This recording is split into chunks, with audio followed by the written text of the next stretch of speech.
95% से ज्यादा बच्चों के माइंड में एक यही रहता है कि यार मैं इतने घंटे पढ़ाई कर रहा हूं, 6 से 8 घंटे, फिर भी नंबर मेरे अभी भी 300, 400 या 500 आ रहे हैं। मगर मोस्टली बच्चे जो मैंने देखे हैं ना, जिनके सिलेक्शन हुए, गवर्नमेंट कॉलेज अच्छे में गए, उनका टर्निंग पॉइंट यही पीरियड होता है। कोचिंग चलती नहीं है, सिर्फ टेस्ट देने जाना है। सारा का सारा टाइम क्या है? सेल्फ स्टडी का और रिवीजन का।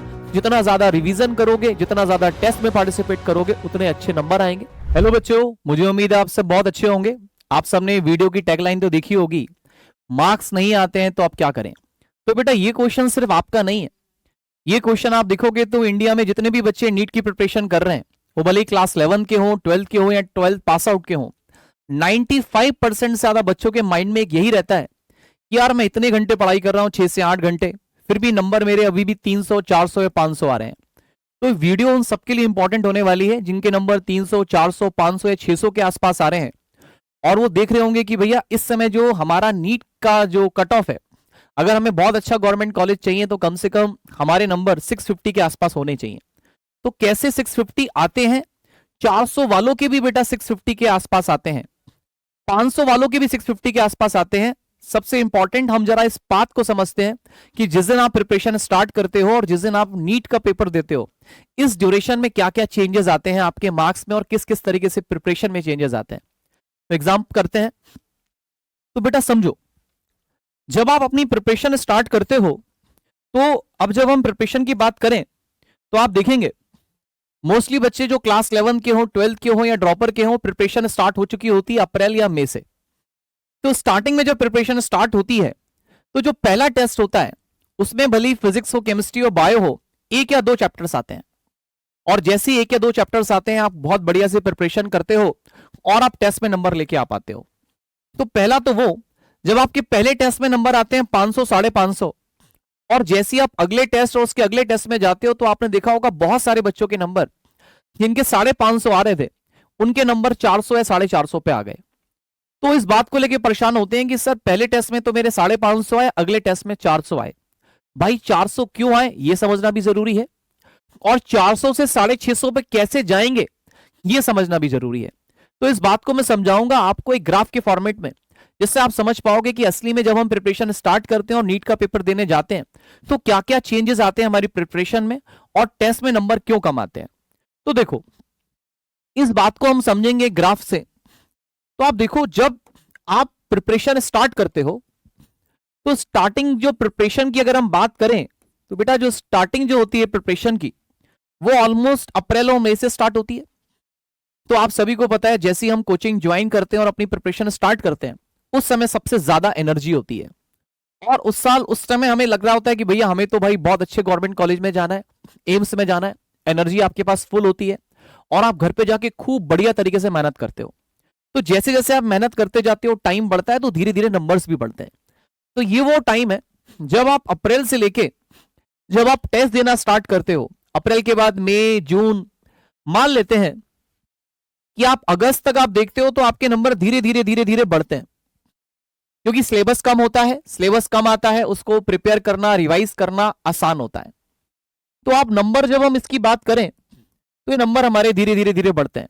मैं उन बच्चों की बात कर रहा हूं जो प्रिपरेशन ड्रॉपर के हो, जो पहली बार ड्रॉपर की प्रिपरेशन कर रहे हैं। जो बच्चे क्लास 11 में आए हैं और जस्ट अभी प्रिपरेशन स्टार्ट की है, तो आप देखोगे धीरे धीरे नंबर बढ़ना स्टार्ट होते हैं। मगर सबसे जो बेकार पीरियड आता है नीट के बच्चों के लिए, वो ये अगस्त से लेके ना, ये नवंबर, दिसंबर, ये जो पीरियड है ना, यहां से लेके यहां तक, ये मैं बोलता हूं सबसे ज्यादा टर्निंग पॉइंट पीरियड होता है। क्योंकि बेटा इस पीरियड में जो बच्चा पॉजिटिव माइंड के साथ, डेडिकेशन के साथ प्रिपरेशन में लगा रहता है, आप मानो उसी के नंबर बहुत अच्छे आते हैं। ऐसा क्यों, समझ लो। अगर मैं इंडिया की कोचिंग की बात करूं तो मोस्टली इंडिया में जितनी भी कोचिंग है बेटा, वहां जो प्रिपरेशन है, क्लासेस का टाइम रहता है, अगर 11 का बच्चा है तो 4.5 घंटे से 5 घंटे की क्लासेस होती है, और अगर ड्रॉपर का बच्चा है तो आप मान के चलो ऑन एन एवरेज 6 घंटे की क्लासेस होती हैं। तो आप 6 घंटे की क्लासेस के लिए ट्रेवलिंग भी करते हो, तो आप मानो कि 7 घंटे तो आप अपनी कोचिंग में देते हो, और बाकी टाइम आप किसके लिए देते हो? बाकी टाइम आप घर पे आके सेल्फ स्टडी करते हो। सेल्फ स्टडी में भी क्या फोकस करते हो? जो टीचर ने आपको पढ़ाया, नोट्स रिवाइज किए और उससे रिलेटेड क्वेश्चन किए। फिर सर अगले चैप्टर पे गए, वो चैप्टर पढ़ा, उसके क्वेश्चन किए। मगर इस ड्यूरेशन में बेटा आपको पुराने वाले टॉपिक को रिवाइज करने का टाइम नहीं मिल पाता, क्योंकि ऑलरेडी आप 7 घंटे कोचिंग में दे रहे होते हो और घर पे आपका रीसेंट टॉपिक भी प्रॉपर तरीके से चल रहा होता है, फिजिक्स, केमिस्ट्री, बायो, बायो में बॉटनी, जूलॉजी, और कई जगह आप देखोगे इंडिया में तो केमिस्ट्री भी अलग अलग चलती है, ऑर्गेनिक अलग, इनऑर्गेनिक अलग और फिजिकल अलग। तो इन सारे टॉपिक पे जब हम फोकस करते हैं ना, तो कई बार हम पुराने टॉपिक पे फोकस नहीं कर पाते। तो कहने का मतलब ये है, स्टार्टिंग में सिलेबस कम हुआ होता है, सेल्फ स्टडी वही होती है आपकी 6 घंटे, उस 6 घंटे में छोटे सिलेबस को कवर करना आसान होता है, तो नंबर लाना भी आसान होता है। मगर जैसे जैसे अगस्त, सितंबर, अक्टूबर, नवंबर आता है, तो आपका जो सिलेबस है वो आगे बढ़ चुका होता है, फिजिक्स में भी बहुत हो चुका होता है, केमिस्ट्री में भी हो चुका है, बायो में भी हो चुका होता है, और उस टाइम पे पूरे सिलेबस को रिवाइज कर पाना कई बार पॉसिबल नहीं हो पाता, क्योंकि हम तो प्रिपरेशन वही कर रहे हैं 6 घंटे की। तो आप देखोगे कि अगस्त से लेके दिसंबर तक ये वो गोल्डन टाइम है, जिस गोल्डन टाइम में कई सारे बच्चे जिनका रिजल्ट नीट में बहुत अच्छा आने वाला होता है, मगर यही इस ड्यूरेशन के बीच में अपनी हिम्मत हार जाते हैं। हिम्मत क्यों हार जाते हैं? क्योंकि जब वो अपने टेस्ट के मार्क्स देखते हैं तो बेटा उनके नंबर 300 से लेके 450 500 के बीच में आ रहे होते हैं। तो मैं भी जब क्लास में जाता हूं तो कई सारे बच्चे बोलते हैं, सर मैं 6 घंटे 8 घंटे की सेल्फ स्टडी कर रहा हूं, मगर मेरे पहले टेस्ट में नंबर 550 आए थे, अब तो मैं 300 450 से ऊपर जा ही नहीं पा रहा हूं। तो बेटा अगस्त से लेके दिसंबर तक तो यही पीरियड रहता है और यही नंबर रहते हैं।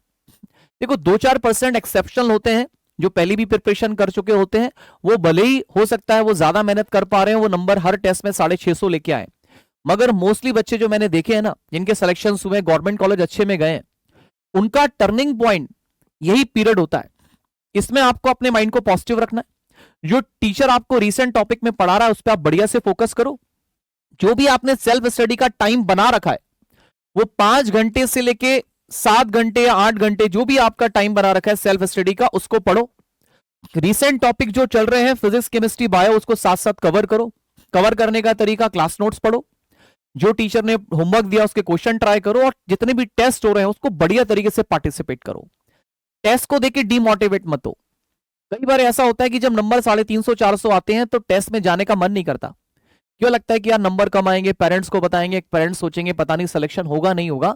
तो बेटा इस टाइम पे जो अभी चल रहा है, मेरी वीडियो भी आप देखोगे तो अभी ये वीडियो कब आ रही है, अक्टूबर में आ रही है, तो ये दिसंबर तक टाइम ऐसे ही जाता है। आप बस कितने भी नंबर आ रहे हैं उस पर फोकस ना करें, आप पूरा फोकस करें कि ये सेल्फ स्टडी करनी है, पॉजिटिव माइंड के साथ करनी है। जो रिसेंट टॉपिक टीचर पढ़ा रहा है वो सारे के सारे टॉपिक खत्म करने हैं। जैसे ही दिसंबर निकलता है तो आप देखोगे धीरे धीरे कोर्सेज कंप्लीट होने स्टार्ट हो जाएंगे। कई बार ऑर्गेनिक केमिस्ट्री खत्म हो जाएगी, कभी फिजिकल खत्म हो जाएगी, कभी इनऑर्गेनिक खत्म हो जाएगी, कभी क्लास 11 की फिजिक्स खत्म हो जाएगी, बहुत सारी चीजें खत्म होनी स्टार्ट हो जाएंगी। तो जैसे जैसे कोर्स खत्म होगा तो आपकी कोचिंग में जो ड्यूरेशन थी क्लासेस की वो भी कम होनी स्टार्ट हो जाएगी। जो आप 7 घंटे की कोचिंग जा रहे थे, हो सकता है वो 6 घंटे की कोचिंग जा रहे थे बेटा, हो सकता है वो क्लासेस कम होकर 4 घंटे की हो जाए। तो जैसे ही वो 7 घंटे से 4 घंटे की क्लासेस आएंगी तो आपको सेल्फ स्टडी करने का और ज्यादा टाइम मिलेगा। और बेटा सेल्फ स्टडी करने का जब टाइम मिलेगा तो अब क्या होगा, मोस्टली सिलेबस तो कंप्लीट हो चुका है, टाइम आपको एक्स्ट्रा मिला, तो आप जो सेल्फ स्टडी 5 घंटे की कर रहे थे मान लो, तो वो सेल्फ स्टडी आप 7.5 घंटे की कर पाओगे। जो आप सेल्फ स्टडी 6 से 7 घंटे की कर रहे थे वो 8.5 घंटे की कर पाओगे। तो जितना ज्यादा टाइम दोगे उतने ज्यादा नंबर आएंगे। तो फिर दिसंबर के बाद जैसी कोर्स कंप्लीट, आपके नंबर बेटा धीरे धीरे बढ़ना स्टार्ट हो जाएंगे। आप देखोगे कि ये नंबर जो है वो आपके इंक्रीज होना स्टार्ट होंगे, और जैसे जैसे टाइम आएगा वैसे वैसे नंबर भी इंक्रीज होंगे। एक बात और देखो, जब आप प्रिपरेशन करना आप स्टार्ट करते हो तो जो इनिशियल टेस्ट होते हैं उसमें बहुत सारी इसलिए मिस्टेक्स होती हैं। कई बार ओएमआर शीट नहीं भर पाते, कई बार आंसर आते हुए जल्दीबाजी में छोटी छोटी मिस्टेक्स करके क्वेश्चंस गलत सॉल्व करना स्टार्ट कर देते हैं। मगर जब आप दिसंबर तक पहुंचते हो तो इस ड्यूरेशन में आप किसी भी कोचिंग में हो, कम से कम 7 से 8 टेस्ट दे चुके होते हो। तो बेटा इन 7 to 8 टेस्ट में जो आप 3 मिस्टेक्स कर रहे थे वो आपकी कम हो चुकी होगी। और फिर दिसंबर के बाद अगर हम बात करें तो इंडिया में जितनी भी कोचिंग है आप सबको पता है हर जगह टेस्ट सीरीज स्टार्ट हो जाती है। इसमें क्या होगा, वीकली टेस्ट स्टार्ट हो जाएंगे, उसके बाद एक वीक में 2 टेस्ट, उसके बाद एक वीक में 3 टेस्ट। तो आपको पता है सिलेक्शन के लिए सबसे इंपॉर्टेंट पार्ट है टेस्ट। तो जैसे जैसे टेस्ट बढ़ेंगे, अब टेस्ट बढ़ेंगे तो आप जो गलतियां कर रहे थे वो बेटा गलतियां कम होंगी, तो नंबर वैसे ही ऑटोमेटिकली बढ़ेंगे। फिर मान लेते हैं कि आपका कोर्स उस कोचिंग का जहां पे भी आप पढ़ रहे हो फैब तक कंप्लीट हो गया। तो बेटा फैब तक अगर आपकी बात करें तो फैब तक आपने जो भी पढ़ा, इनिशियल नंबर कांस्टेंट रहे, यहां कोर्स खत्म हो गया, रिवीजन का टाइम ज्यादा मिला, ज्यादा से ज्यादा आपने प्रिपरेशन करी और नंबर ला पाए। और फिर जैसे ही कोर्स खत्म होता है फिर स्टार्ट हो जाता है आपका रिवीजन, क्योंकि कोचिंग तो बंद हो गई। जो आप 7 घंटे कोचिंग में दे रहे थे वो पूरा का पूरा टाइम कहां मिलने वाला है आपको? सेल्फ स्टडी में। तो बेटा फैब के बाद जब आप रिवीजन स्टार्ट करोगे तो कोई भी चैप्टर जब पहली बार पढ़ते हैं तो डिफिकल्ट लगता है, और जब उसको दोबारा रिवीजन करते हैं, टीचर ने पढ़ाया, उसके नोट देखे, क्वेश्चंस किए, जो डाउट्स आए टीचर से पूछा, और उसके बाद जो फैब के बाद जब all India test series start होती है तो आप सबको पता है इनिशियल होते हैं माइनर टेस्ट, मतलब 2-2 चैप्टर्स आएंगे, फिर 4-4, फिर फर्स्ट बुक, फिर फुल सिलेबस। तो जैसे जैसे चैप्टर्स आते हैं वैसे वैसे आप रिवीजन बढ़ाते हो, रिवीजन बढ़ाते हो, तो जो चीज आपको पहली बार टफ लग रही थी वही चीज जब आप फेब और मार्च में रिवीजन करते हो आपको आसान लगती है। तो जो नंबर आपके 450-500 आ रहे थे, आप देखोगे उसमें 50 से 60 नंबर का इंक्रीमेंट आ जाएगा। तो मेन बात, आपको भी हार नहीं माननी। अगर आपके नंबर 300 से 450 या 500 नंबर आ रहे हैं तो अपने को डीमोटिवेट नहीं करना। आप ये सोचो कि जो अच्छा टाइम आने वाला है वो तो आपने अभी देखा ही नहीं है, तो उसके बारे में सोच के परेशान क्यों होना। तो आप बढ़िया से प्लानिंग बनाए, 5-6 घंटे जितने भी घंटे सेल्फ स्टडी कर रहे हैं नंबर के बारे में फोकस ना करें, बस प्रिपरेशन करते जाएं। जैसे जैसे सिलेबस कंप्लीट होता जाएगा, कोचिंग का ड्यूरेशन कम होगा, सेल्फ स्टडी का टाइम बढ़ेगा, रिवीजन ज्यादा करोगे, आपके नंबर जो 500 वाले हो 550, 600।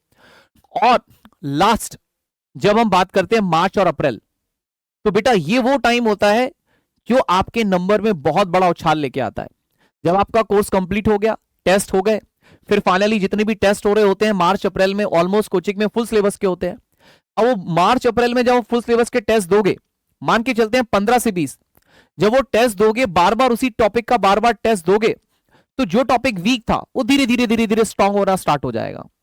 तो आपको बता दूं, 300 नंबर सिर्फ आप ही के नहीं आ रहे, 500 नंबर सिर्फ आप ही के नहीं आ रहे, इंडिया में 95% से ज्यादा बच्चों के नंबर आ रहे हैं। मगर उनमें से भी बहुत सारे बच्चे ऐसे हैं जो 2025 में बहुत अच्छे गवर्नमेंट कॉलेज में जाएंगे। कौन जाएगा?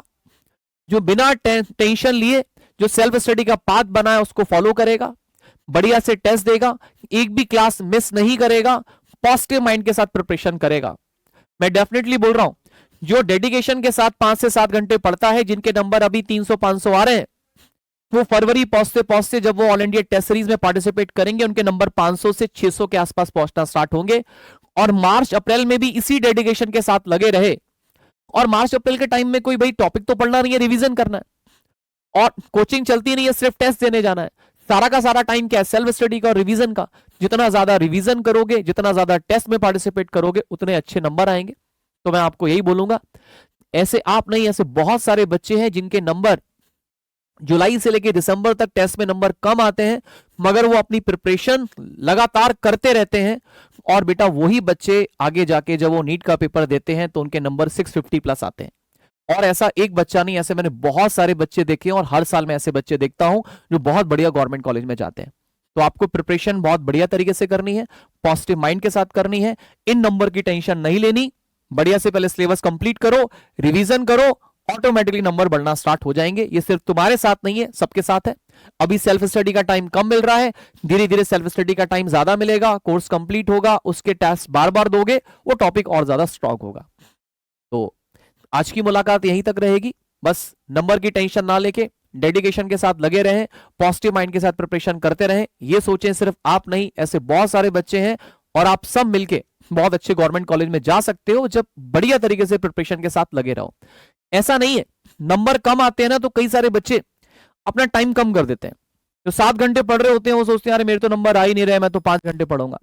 भाई मेहनत, आपको पता है, जो मेहनत है देर का फल आपको पता ही है, जो भी से देर का फल हमेशा मीठा होता है। तो ये बात आप ध्यान रखना, जैसे जैसे टाइम बढ़ेगा नंबर भी बढ़ेंगे। बस प्रिपरेशन के साथ लगे रहो। थैंक यू सो मच बच्चों।